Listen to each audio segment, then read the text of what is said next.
하나님께서는 인류 역사 가운데 계속해서 남은 자손을 갖고 계셨습니다. 이전에는 남은 무리다라고 하는 표현을 좀 쓸 때도 있었습니다. 남은 무리, 남은 자손, 뭐가 좀 다를까요? 남은 무리라고 하면 좀 작은 것 같고요. 또 짐승의 때 그런 의미 같은 그런 의미가 있는데, 남은 자손이라고 할 때에는 좀 더 족보가 있는 것 같고요.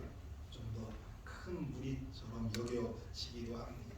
남은 무리, 남은 자손 다 같은 것이고, 그것이 영어로는 렘넌트라고 부르죠. 이 렘넌트 철치라고 하는 교회의 백과사전에 보면 이런 글이 있어요. 남은 자손이란 용어는 여러 세계에 걸쳐서 계속 이어진 하나님의 택함 받은 백성으로서의 이스라엘 민족들의 연속된 세대들을 일컫는 데서 유래하였다. 이 신실한 남은 자손은 아브라함과 처음 맺어지고 후에 시내산에서 확정된 언약에 담긴 하나님의 약속과 특권과의 의미의 상속자였다. 이 남은 자손은 대신 전쟁, 포로, 생활, 질병, 기름능과 같은 재난 중에서 살아남은 이스라엘 백성으로 은혜 가운데에서 보호하심을 받음으로 계속해서 하나님의 택함을 받은 백성으로 살아갈 수 있었다라고 합니다. 역사 속에서 남은 자손이 있었습니다. 물론 그 시작을 이제 노아 홍수 때의 작은 무리인 노아의 가족 8식구다라고도 이야기할 수 있습니다. 그러나 이 남은 자손이라고 할 때에는 그 몇몇보다는 좀 더 큰 공동체를 이야기하는 것이 낫기에 이 남은 자손의 시작을 아브라함의 자손들로, 특별히 출애굽을 한 그 무리, 한 큰 무리, 200만이나 되는 무리로 그들이 나왔죠. 그래서 구약 시대의 이스라엘 자손, 특별히 출애굽한, 그래서 새로운 이스라엘이라고 하는 나라를 세운 그 사람들로 시작한다라고 보면 되겠습니다. 신약 시대의 교회가 남은 자손인데요. 하나님께서 이 이스라엘 백성들에게, 그 전에는 유대교라고 불릴 수 있는 그들에게 당신의 은혜와 특권과 기별을 주셨는데 그들이 그것을 거절하고 메시아를 십자가에 못 박음으로 말미암아 그들은 더 이상 하나님의 선택받은 자, 남은 자손이기를 포기했습니다. 그래서 하나님께서는 신약 교회를 세우셨죠. 그래서 성령과 함께 시작된 그 초대 교회가 남은 자손입니다. 그 남은 교회가 복음을 전해 가다가 좀 여러 우여곡절 끝에 발전하게 되고 발전하면서 여러모로 타락하는 일이 있었습니다. 그 타락한 교회 가운데에서 종교 개혁을 했던 그러한 개신교회들, 그 교회들이 남은 자손이라고 이야기할 수 있습니다. 그런 시대를 거쳐서 마지막 시대에 남은 자손이 있다라고 성경은 이야기하고 있습니다. 계속해서 선악의 4차 싸움을 우리가 얘기하는데 1차 대전은 미가엘과 용과의 싸움이었고요. 두 번째는 특별히 예수님과 예수님의 초림과 관련되어서 싸움이었고요. 이 3차 대전은 여자와 용, 이 여자는 에베소서에 있는 말씀을 통해서 여자는 교회를 상징하죠. 교회와 용이 싸우는 시대 3차 대전이었습니다.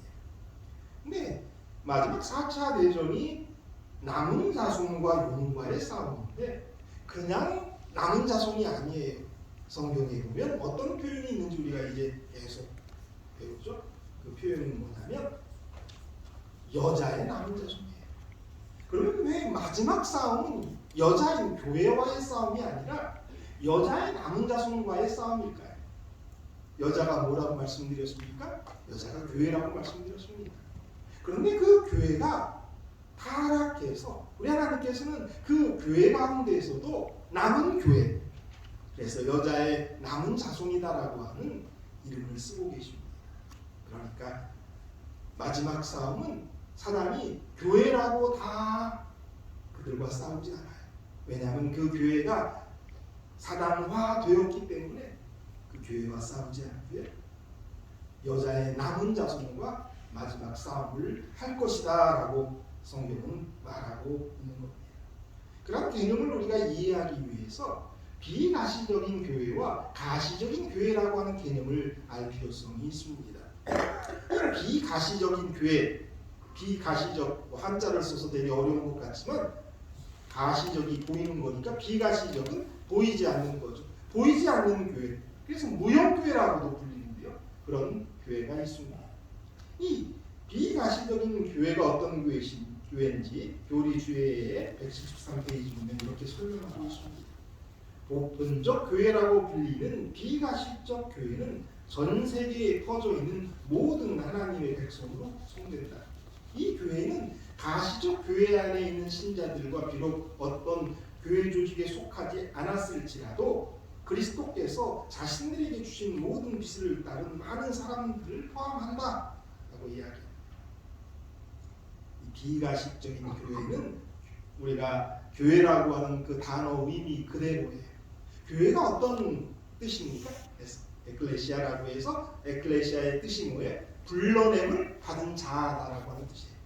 이 세상에서 이 죄악 가운데에서 불러냄을 받은 사람들이 뭐예요? 교회예요.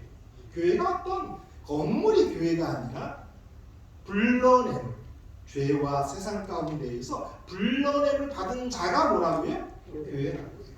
그래서 이 비가시적인 교회는 바로 그 교회라고 하는 의미에 충실한 거예요. 하나님께서 불러냄을 받은 그 모든 사람들, 그 사람들은 다 이 비가시적 교회의 교인이죠. 그런데 예수님께서 이런 말씀을 하셨어요. 요한복음 10장 16절에 또 우리의 들지 아니한 다른 양들이 내게 있어 내가 인도하여야 할 터이니 그들도 내 음성을 듣고 한 무리가 되어 한 목자에게 있으리라.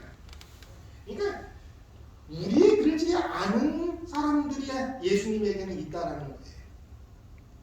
그래서 이 비가시적 교회는 창조 때부터 예수님의 재림 때까지 이 세상 전 역사를 통해서 하나님의 은혜를 힘입어서 구원받은 이 세상에서 불러냄을 받은 그래서 하늘나라 가게 되는 그 모든 사람들이 다 이 비가시적 교회의 교인이다라는 거죠.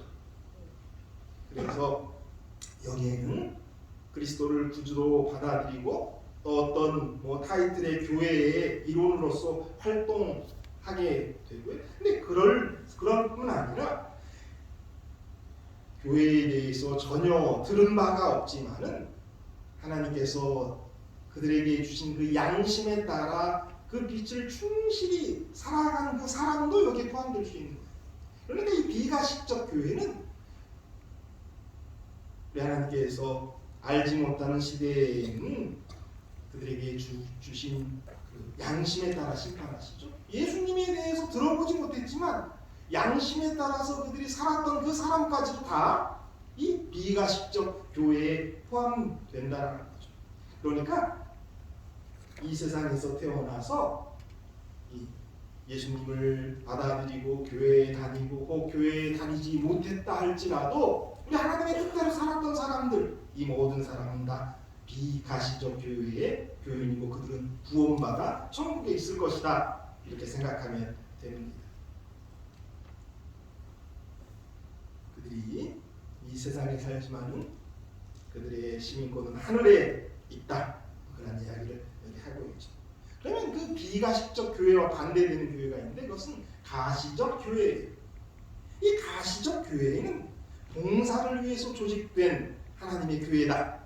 이 교회는 세상에 복음을 전파하는 그리스도께 주신 대사명을 성취하고 그분의 영광스러운 제1을 위하여 사람을 준비시킨다라고 얘기했는데 이 가시적, 이 보이는 교회, 유형의 교회는 봉사를 위해서 조직된 교회다라는 거죠. 이 가시적 교회는 하나님께서 부여하신 사명 수행을 위해 그분의 부르심을 받은 신앙 공동체다. 이 비가시적 교회는 그냥 구원받은 개인의 무리다라고 얘기할 수 있고요. 이 가시적 교회는 부르심을 받은 신앙 공동체다라고 얘기할 수 있어요. 그래서 이 특별한 신앙 공동체는 하나님이 시키실 일이 있어서 그들에게는 사명이 있어요. 그래서 이건 어떤 실질적인 교회일 수 있단 말이에요. 교회가 되어야만 하죠. 그래서 이 비가시적 교회와 가시적 교회를 요약하면 이렇게 요약을 한다고 교제는 이야기합니다. 비가시적 교회는 구원받을 개인들로 구성된 교회이며 가시적 교회는 사명 수행을 위해 하나님의 부르심을 받은 신앙 공동체다. 비가시적 교회의 구성원 중에는 조직된 교회에 전혀 속한 적이 없는 사람들도 있다. 반면 가시적 교회의 구성원 중에는 참 하나님의 자녀가 아닌 섞여 사는 무리가 있을 수 있다. 남은 자손은 인류가 타락한 후에 이 세상에 존재해왔던 가시적 교회 중 하나다. 따라서 남은 자손의 핵심 가치는 그들의 사명에 있다. 자, 이 비가시적 교회는 결국은 구원받을 모든 사람들이 비가시적 교회예요. 그래서 이 비가시적 교회에는 교회 생활을 한 번도 안 한 사람이 포함될 수 있어요. 그런데 가시적 교회는 사명을 위해서 부름을 받았기 때문에 이 공동체예요. 그러니까 어떤 교회의 이름의 간판을 쓸 수도 있어요. 그런데 그 교회의 간판에 있는 그 모든 구성원들이 그럼 다 하늘나라에 갈까? 그렇지 않죠? 예. 하나님께서는 교회에 대해서 이야기하면서 뭐라고 얘기하신다면 가라지가 있을 수 있다고. 그래서 이 가시적 교회에 다닌다고 해서 구원이 약속된 건 아니에요.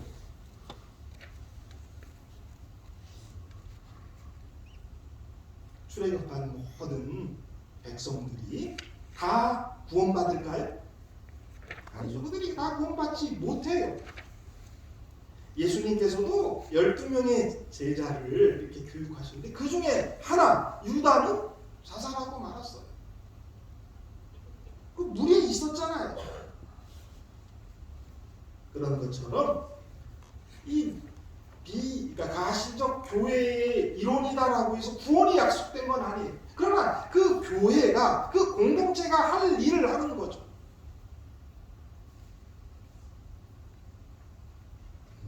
이 가시적 교회의 핵심은 뭐냐면 사명을 위해서 우리 하나님께서 그 단체를, 그 교회를 쓰신다라고 하는 그런 개념을 여러분 가지시면 되겠습니다. 그러면서 마지막 남은 자손에 대한 이야기를 하는 거예요. 이 마지막 남은 자손은 비가시적 교회일까요? 가시적 교회일까요? 가시적 교회예요. 실질적으로 어떤 마지막에 특별한 사명을 위해서 우리 하나님께서 부르신 그러한 공동체가 있다. 좀 더 이야기한다면 그러한 교회가 있다라는 거죠. 그 가시적 교회, 여자의 남은 자손에 대해서 계시록 12장 17절에 이렇게 이야기합니다. 용이 자손에게 분노하여 돌아가서 그 여자의 남은 자손 곧 하나님의 계명을 지키며 예수의 증거를 가진 자들과 더불어 싸우려고 받아먹기 위해서. 그런데 이 여자의 남은 자손이 딱 이해할 수 없기 때문에, 딱 그게 누군지 알 수 없기 때문에 하나님께서 그 여자의 남은 자손에 두 가지 특징이 있다라는 걸 이렇게 보여줘요. 그래서 곧 그들의 특징이 뭐냐면 하나님의 계명을 지킨다. 여자의 남은 자손. 두 번째, 예수의 증거를 가진다는 겁니다. 그러니까 여자의 남은 자손은 두 가지의 특징을 갖고 있는데 하나는 지키는 거고요. 하나는 가진 거예요. 근데 뭐를 지켜요? 하나님의 계명을 지키고. 뭐를 가져요? 예수의 증거를 가져야 되는 것.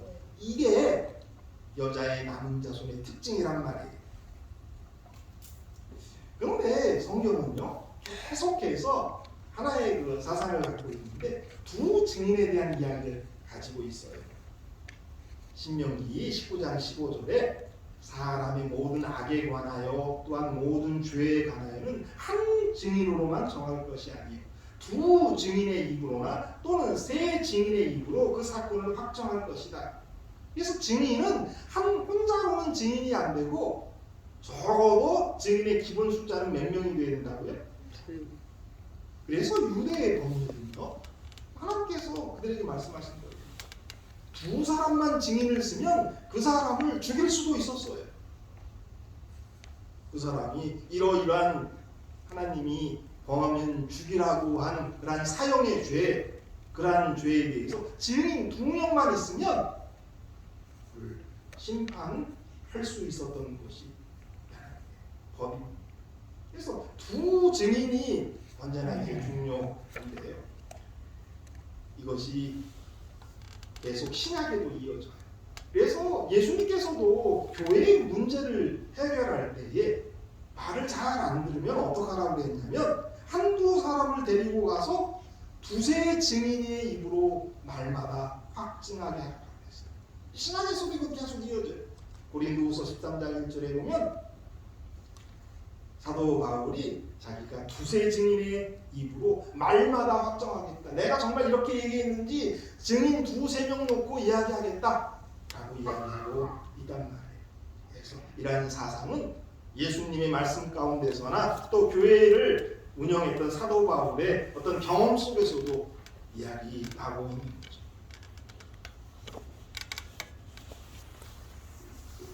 그러니까 첫 번째 그 특징이 뭐를 가지고 있어야 된다고요? 하나님의 계명을 가지고 있어야 된다라고 말합니다. 하나님의 계명은 그분의 백성에게 주어진 법이다.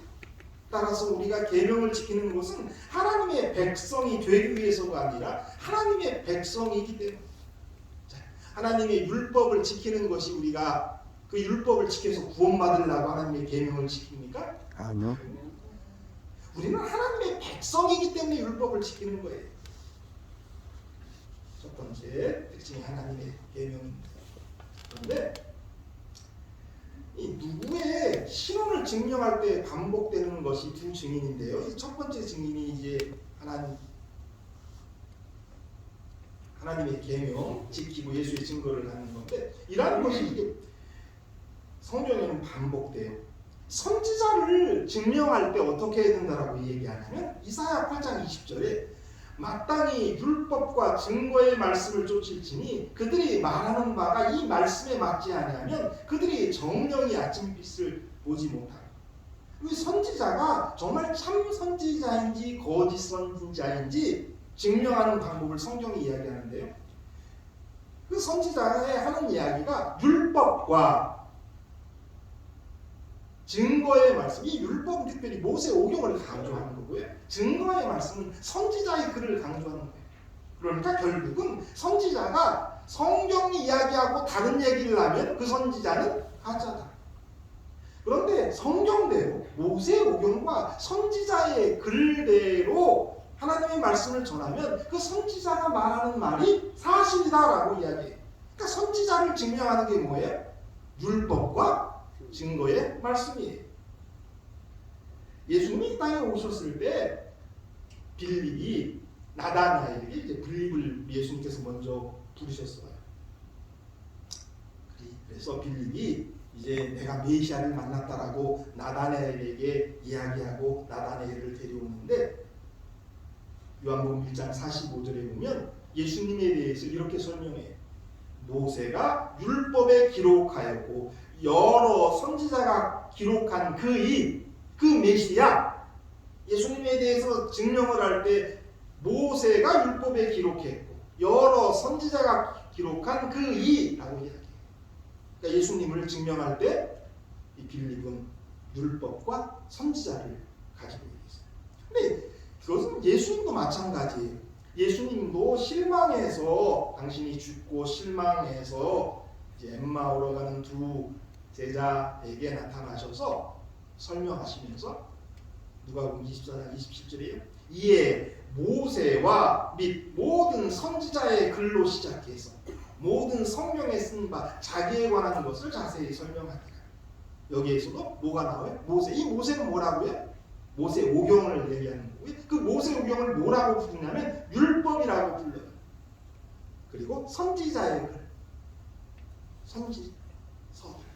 그러니까 여기에서도 이 두 예수님도 자기를 증명할 때에 율법과 뭐를 썼다고요? 선지자. 남은 자손, 하나님의 계명. 하나님의 계명이 뭐예요? 율법이죠. 예수의 증거, 남은 자손도. 그 두 가지로 자기 스스로를 증거하는 거죠. 이런 패턴은 계속 이어지는 겁니다. 그래서 이사야 8장 20절 선지자를 증명할 때 율법과 증거의 말씀을 쫓을지, 말라기 4장 4, 5절에 보면 이 성경 구약의 맨 마지막 부분이에요. 마지막 부분인데 여호와의 날이 올 것이고 찐내 요한의 등장에 대한 이야기를 하면서 모세의 율법과 선지자 엘리야를 등장시켜요. 여호와의 날이 오고 있다라는 것을 얘기하면서 여기서도 모세의 율법과 선지 엘리야를 이야기합니다. 자, 빌립이 나다네엘에게 설명할 때도 모세의 율법, 선지자의 글. 예수님께서도 자기를 엠마오상의 두 제자에게 설명할 때도 모세와 선지자의 글. 사도행전 24장 14절은 제가 넣지 않았는데요. 사도 바울이 총독 앞에서 자기를 주장할 때 자기는 율법과 선지자의 글을 따랐다라고 자기 자신을 변호합니다. 그러니까 자기 변호할 때에도 율법과 선지자의 글을 활용했어요. 그리고 여자의 남은 자손도 하나님의 계명을 지키고 예수의 증거 갖는 것이다라고 했는데 똑같은 것인데 예수의 증거가 선지자의 글이다라고 하는 부분을 이제 우리가 이제 살펴보도록 하겠습니다. 그러니까 계속적으로 율법과 선지자 글, 선지자 증거의 말씀, 이것이 두 증인인데요. 여자의 남은 자손도 그러한 두 증인이 있단 말이에요. 첫 번째 증인은 그들이 율법을 이에 더 줄여놓으면 그것이 하나님의 더 압축시키는 그게 하나님의 계명이죠. 그래서 여자의 남은 자손은 뭐를 지키냐면 그 율법인 하나님의 계명을 지키는 거예요. 그리고 예수의 증거를 갖는데 예수의 증거가 무엇인지는 우리가 살펴보도록 하겠습니다. 그래서 이 교재에는 이런 이야기가 있어요. 대쟁투의 시초부터 하나님의 율법을 전복하는 것을 자신의 목표로 삼은 사탄은 이 마지막 시대도 여전히 같은 정신과 같은 전략으로 그분의 율법을 전복하고자 했어요. 이처럼 마지막 싸움의 쟁점 또한 하나님의 율법이다. 죄송합니다. 결국 각 개인 최종적으로 하나님이 제정하신 율법과 사람이 만든 율법 중 하나를 선택해야 된다는 거고요.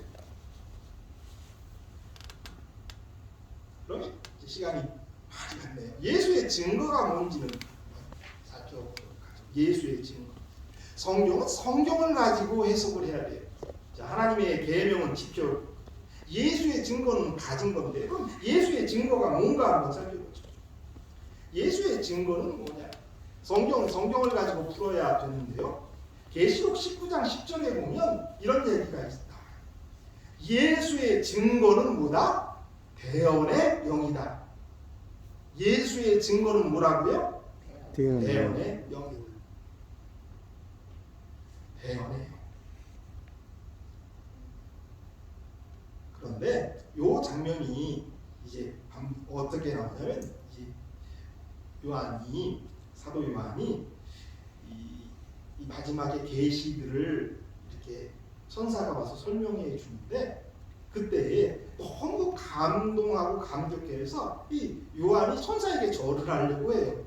근데 그때 절하지 말라고 하면서 이렇게 이야기한 거예요. 내가 그 발 앞에 엎드려 경배하려 하니 그가 나더러 말하기를 나는 너와 및 예수의 증거를 받는 내 형제들과 같이 된 종이니 삼가 그리하지 말고 오직 하나님께만 경배하라.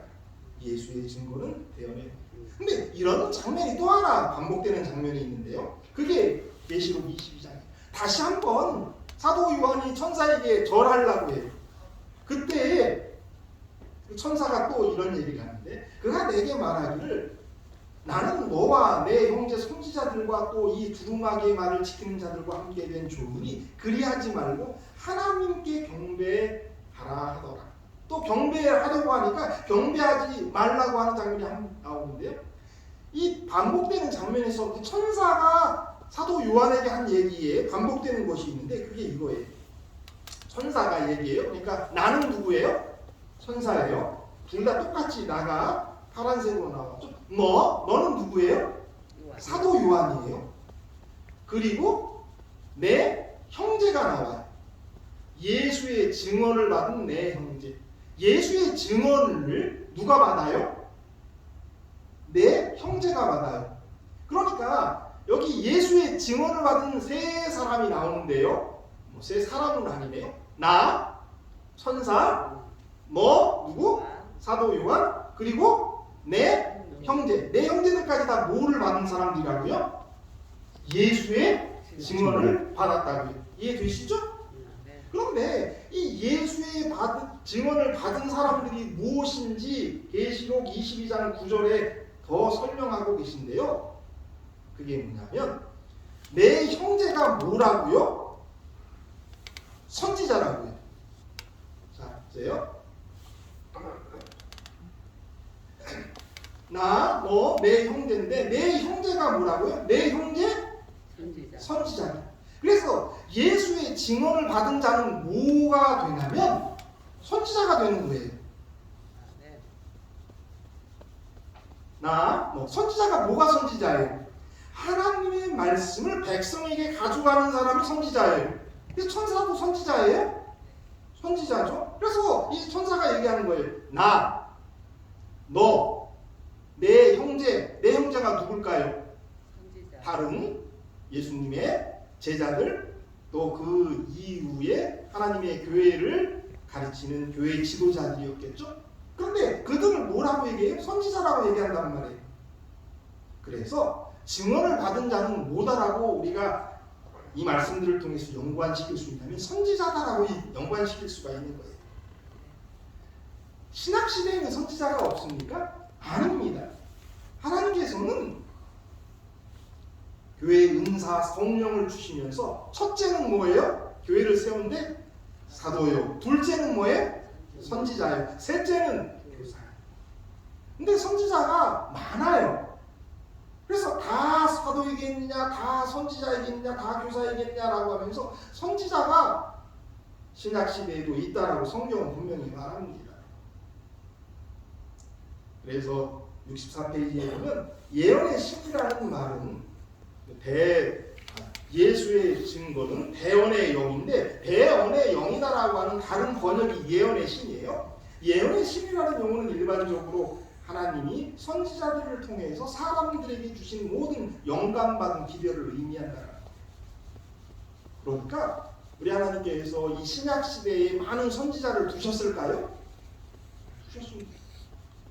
종교 개혁자들, 칼빈, 루터 이런 분들도 다 어떤 역할을 했을까요? 선지자의 역할을 했어요. 오늘날에도 많은 교단에 선지자들이 있어요. 하나님께서 그들을 쓰십니다.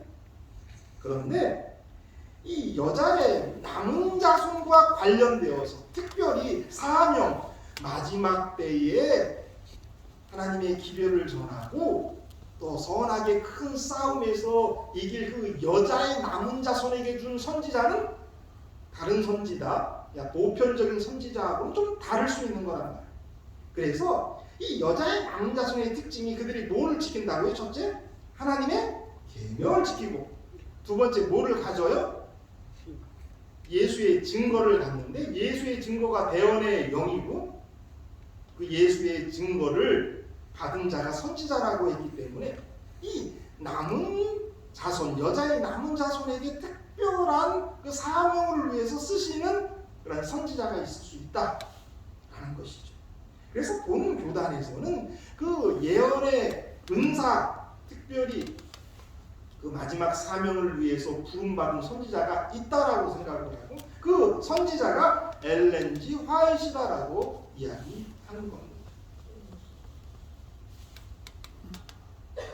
그래서 이런 이야기가 있어요. 재림교회는 엘렌 화이트를 성경을 기록한 사람들과 같은 하나님의 영감받은 선지자로 또한 그분이 그녀를 통해서 주신 기별이 예언의 신을 성경과 같이 영감에 의해 주어진 기별로 믿는다. 하지만 예언의 신은 그 기능과 역할에서 성경과 구별됩니다. 왜 구별되냐면요. 선지자들은 구약 시대부터 신약 시대에 이르기까지 많은 선지자들이 있는데 그 선지자들을 하나님께 쓰셨어요. 그래서 정말 주옥 같은 말씀들을 주시고 기별을 주시고 다 주셨습니다. 그런데 이 마지막 시대에 부르심을 받은 이 남은 자손에게 주어진 선지자는 그 남은 무리를 위해서 주신 거예요. 그들의 사명을 위해서 주신 건데요. 성경은 그래서 성경과 예언의 신, 그러니까 엘렌 지 화이트 쓴 글의 차이점을 얘기한다면 이렇게 정리를 하고 있습니다. 뭐냐면 성경은 인간의 구원 중심으로 쓰여진 책이기 때문에 죄의 시작이 인간의 죄의 타락으로부터 또 인간의 심판으로 끝나는데, 엘렌 지 화이트의 이 글은 사단의 반역으로 시작해서, 그러니까 우주에서 시작한 반역, 죄에서 시작해서 이 우주에서 죄가 끝나는 이야기를 기록하고 있는 거예요. 이 이야기를 좀 제가 내일 계속해서 드리려고 합니다. 그래서 엘렌 화이트를 통해서 주신 그 예언의 신이다라고 하는 것은 사명, 마지막 시대의 사명을 위해서 주신 거지, 그것이 성경을 능가하는 게 아니란 말이에요. 성경 자체에는 구원에 필요한 모든 지식이 우리에게 제공되고 있어요. 그래서 엘렌 지 화이트 이런 얘기를 한 거예요. 하나님께서는 당신의 말씀을 통하여 구원에 필요한 지식을 인간에게 위탁하셨다. 우리는 성경을 하나님의 뜻에 대한 권위 있고 확실한 계시로 바라보려야 한다. 성경은 품성의 표준이요 교리의 계시자요 체험의 시금석이다. 그러니까 성경만 있어도 구원받는데 아무 문제가 없어. 성경이 우리의 구원을 위해서 주신 거예요. 그런데 엘렌 지 화이트의 글이라고 불리는 예언의 시는 마지막 싸움을 위해서 준 것이다라는 거죠. 자, 이 마지막 싸움, 그러니까 여자의 남은 자손으로서 마지막 사단과 싸움에서 승리를 할 수 있는 비결을 주신 건데, 이제 생각해보세요. 하나님께서는 선지자를 주시지 않고서는 행하심이 없다라고 얘기했어요. 그런데 성경이 기록된 지 지금 얼마나 시간이 지났냐면 그냥 대략 잡아도 1900년이 지났어요. 그러면 예수님 때에 예수님의 사도 요한이 AD 한 96년경에 계시록이 말씀을 썼는데 그 다음에 몇천 년이 지났다고요? 2000년이 지났어요. 2000년이 지났어요. 상황이 많이 바뀌었을까요? 하나님께서는 그 시대에 언제나 선지자를 보내셔서 그 시대에 승리할 비결을 주시는데, 얼마나 과학이 많이 발전하고 세상이 변했어요. 이러한 시대에 우리 하나님께서 또 마지막 싸움은 정말 선악간의 가장 큰 싸움이기 때문에 그 시대에 맞는 선지자를 주셨는데, 그분이 엘렌 지 화이트이고, 그 엘렌 지 화이트의 글은 이 마지막 싸움을 이끌 수 있는 지침서다라는 거예요. 그래서 그 내용이 뭐냐면 대쟁투의 역사가 여기에 기록되어 있고요, 사탄의 전략이 기록되어 있고요, 사탄 편에 서서 싸우는 자들의 신원도 기록되어 있고요, 승리로 이끌 수 있는 전략이 여기에 기록되어 있다는 거예요. 그러니까 이 마지막 싸움을 위한 기별이 예언의 신이고요, 그 내용은 이거예요. 이 마지막 싸움에, 그러니까 구원과 상관이 없어요. 이거 아까도 말씀드렸지만 이 가시적 교회에 있다고 해서 구원받는 것도 아니에요. 그런데 이 마지막 싸움에서 승리로 이끌 수 있는 나름대로의 지침서인데요, 거기에는 뭐가 있다고요? 대쟁투의 역사가 기록되어 있고, 사단의 전략이 기록되어 있고, 사단 편에서 싸우는 자들의 신원, 누가 사단 편에서 마지막에 일을 할 것인가, 누가 짐승의 표를 이렇게 만들 것인가, 누가 용에게 경배하게 할 것인가, 이런 그런 신원이 나오고요, 승리로 이끌 수 있는 전략도 여기에 있다. 이게 예언이시다라는 거예요. 오늘은 남은 자손이 어떤 사람인지에 대한 이야기를 했고요, 내일은 이 여자의 남은 자손의 사명에 대한 이야기, 계속해서 책들을 보시고, 제가 다 다루고 있는 것 아닙니다. 보시면서 더 깊은 이 마지막 시대의 쟁투 가운데의 비밀들을 깨주셔가시는 여러분들 되기를 바랍니다. 기도하겠습니다. 하늘 계신 아버지 감사합니다. 어려운 이야기 또 우리가 너무나 또 잘 아는 이야기지만 다시 한번 우리의 기억을 더듬고 확신하고 우리가 어느 시대에 살고 있고 또 마지막 때에는 어떻게 싸움을 위해서 준비해야 되는지 그 기초를 이렇게 놓게 해주셨사오니 저희로 잘 알아듣게 도와주시고 꼭 처음 듣는 분들은 더 연구하게 도와주시고 또 주위에 있는 분들에게 질문하면서 이 문제에 대해서 완전히 깨달을 수 있는 그런 시간들을 허락하여 주시옵소서. 이 하루도 저희와 함께하여 주시옵소서. 예수님의 이름으로 기도드립니다. 아멘. 아멘.